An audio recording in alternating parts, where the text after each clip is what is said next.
ini parah nih. Guys, kemarin setelah Roy Panci diperiksa, tibalah giliran si Tifa. Si Tifa ini agak lama nih diperiksa, sekitar 7,5 jam, dan dihujani sekitar 61 pertanyaan oleh penyidik.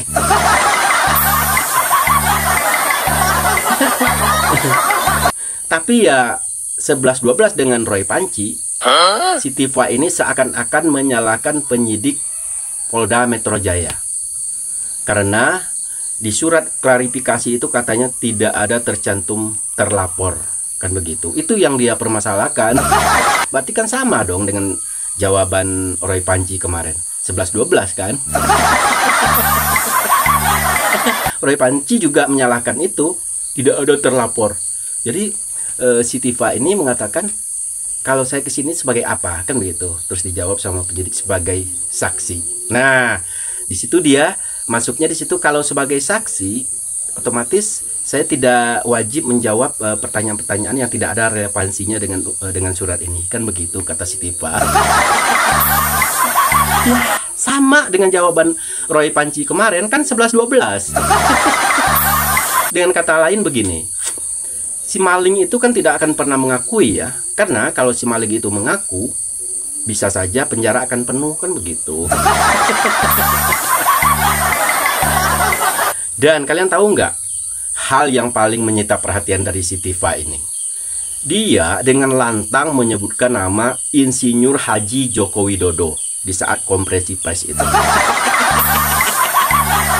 Nggak tahu keceplosan atau apa, tapi yang jelas, dengan sangat jelas si Tifa ini menyebut nama Insinyur Haji Joko Widodo. Nah, itu artinya secara langsung maupun tidak langsung dia sudah mengakui bahwa Pak Jokowi itu adalah pure alumni UGM di Fakultas Kehutanan dan bergelar Insinyur Joko Widodo. Nah, itu. Kalian bisa dengar nanti di konferensi persnya. Itu sangat jelas sekali dia menyebut nama Insinyur Haji Joko Widodo. Nah, sebelum kita bahas lebih lanjut, yuk kita dengar dulu yuk konferensi pers dari Tifa ini. Nih. Yang relevan dengan substansi dari surat undangan ini, tidak sama sekali tidak menyentuh apa yang sebetulnya terjadi di tanggal 26 Maret 2025 ini. Jadi total pertanyaan tadi ada 61 butir ya.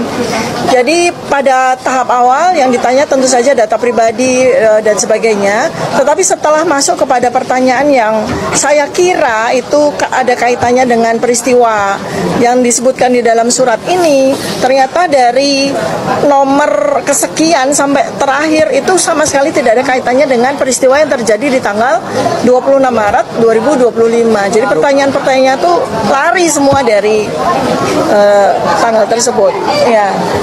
Ya, pertanyaannya sama sekali tidak relevan dengan tanggal 26 Maret. Saya sendiri tidak tahu gitu ya.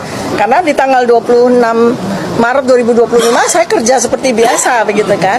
Sama sekali tidak ada peristiwa yang saya hadiri dan sebagainya gitu. Tetapi memang pertanyaannya sama sekali tidak ada, sedikit pun tidak ada kaitannya dengan tanggal 26 Maret 2025 itu. Saya sama sekali tidak tahu apa peristiwa yang terjadi di Jakarta Selatan tanggal 26 Maret 2025 sehingga peristiwa itu begitu besarnya sehingga dilaporkan oleh saudara Insinyur Haji Joko Widodo. Sama sekali saya tidak memahami. Baik, ya saya bertanya tentu saja ya atas 3 pertanyaan penting karena itu 3 pertanyaan itu ada di surat undangan ini ya. Satu, tentang saya sebagai apa gitu ya, karena di sini kan sudah ada jelas penyidik adalah Polda Metro Jaya, kemudian pelapor adalah Insinyur Haji Joko Widodo. Tentu saja mestinya di surat ini juga tertulis terlapor. Saya tanya apakah saya sebagai terlapor? Tidak, saya diundang sebagai saksi. Nah, kalau saya sebagai saksi, peristiwa yang tertulis di surat ini jelas peristiwa di Jakarta Selatan 26 Maret 2025 di mana saya sama sekali tidak tahu peristiwa itu, saya tidak hadir pada peristiwa apapun itu, sehingga semestinya saya tidak layak menjadi saksi kan, seperti itu ya. Tetapi ya saya tetap melayani dengan baik ya semua pertanyaan-pertanyaan tersebut. Ya, Saya sudah berkali-kali dalam 7,5 jam itu bertanya, ya, peristiwa apa yang terjadi di Jakarta Selatan 26 Maret 2025 tidak dijawab juga, sama sekali tidak dijawab. Kemudian saya juga bertanya berkali-kali siapa terlapor, juga tidak dijawab. Ya, ya semacam itulah ya, gitu. Tapi kalau itu sendiri merasa keterkaitan ibu dengan Jokowi Jokowi? Ya, saya merasa tidak ada kaitannya ya. Artinya kalau ini berkaitan dengan pasal-pasal ini ya tentu saja tidak ada kaitannya sama sekali gitu. Karena kalau sudah menyangkut pasal-pasal seperti ini harusnya ada sebuah barang kan, semacam bukti yang kita klarifikasi kan terhadap barang itu gitu. Tapi ini sama sekali nggak ada. Bahkan peristiwanya saja apa saja tidak dijawab. Apalagi bukti apa, sehingga mestinya saya sebagai dokter kan harus ada barangnya gitu kan, harus ada sesuatu physically yang saya lihat dan kita sama-sama berdiskusi tentang itu. Tapi peristiwanya saja tidak ada, apalagi barangnya gitu ya. Demikian. Sebelumnya apakah Pak Jokowi juga atau pernah terlibat secara hukum gitu? Ya kita semua tahu ya, Insinyur Haji Jokowi kita semua tahu. Tahu, saya tahu. Nah, itu teman-teman keterangan konferensi persnya. Jadi sudah sama-sama kita saksikan ya, begitu panjang pemaparannya. Tapi di sini saya hanya akan menyoroti mengenai saat dia menyebut nama Insinyur Haji Joko Widodo. Sudah sangat jelas kan? Dia di situ mengakui bahwa Pak Jokowi itu insinyur, seorang insinyur dari Fakultas Kehutanan UGM. Nah, dia sendiri mengakui. Tapi sekali lagi karena dia sudah dibutakan dengan kebencian ya, dan dia bergabunglah dengan Roy CS ini untuk mengungkit ijazah Pak Jokowi. Nah, sedikit saya beberkan masalah si Tifa ini ya. Jadi begini teman-teman.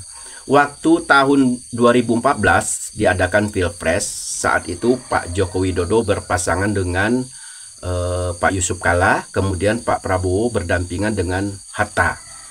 Nah, diadakan Pilpres dan si Tifa ini mendukung pasangan Bapak Joko Widodo dan Yusuf Kalla. Nah, kalian bisa lihat cuitan-cuitan si Tifa ini menjelek-jelekan Pak Prabowo waktu itu. Banyak banget tuh, bisa kalian lihat ya. Nah, intinya di saat Pak Jokowi memenangi kontestasi tersebut, si Tifa ini tidak dilirik sama sekali oleh Bapak Joko Widodo. Sehingga menimbulkan sakit hati yang berkepanjangan sampai saat ini. Itu yang menyebabkan dia tuh sakit hati sama Pak Joko Widodo, karena tidak dilirik untuk menjadi bagian dari pemerintahan Pak Joko Widodo, Pak Yusuf Kalla waktu itu. Nah, feeling saya ya, mungkin saja dia berharap waktu itu karena basicnya sebagai seorang dokter ya, mungkin dia berharap menjadi menteri kesehatan atau apalah gitu. Tapi sama sekali nggak dilirik. Sehingga menyebabkan si dia ini sakit hati sampai sekarang. Begitu teman-teman ya. Jadi bukan nggak mengakui kalau Pak Jokowi itu alumni UGM, bukan. Cuman karena didasari oleh sakit hati. Oke teman-teman, sampai di sini dulu. Mungkin kita akan bahas lagi dengan perkembangan-perkembangan terbaru nantinya. Sekian, wassalamualaikum warahmatullahi wabarakatuh. Tifa.